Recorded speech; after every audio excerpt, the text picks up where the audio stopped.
He walked for as long as he could, but the rain became too much to bear. He found a tree and stood beneath it, waiting for a car. Hours went by, and he was beginning to give up hope. It was a quiet road indeed that he found him on. The next town wasn't for miles, so he'd have to stay the night under this tree if he didn't find a ride. Just as things were looking grim, he catches a light moving slowly towards him. He's saved. Desperate for a ride, he jumps into the vehicle once it stops for him. Once in, he turned to the driver's seat to say thanks, and only then did he realize the moving car had no driver.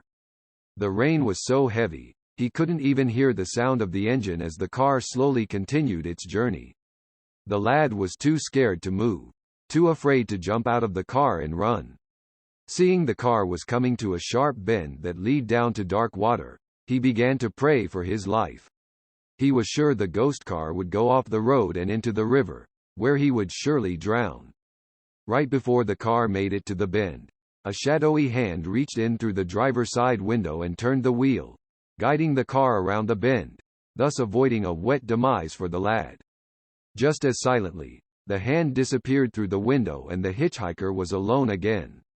Paralyzed with fear, the lad watched the hand reappear every time they reached a bend.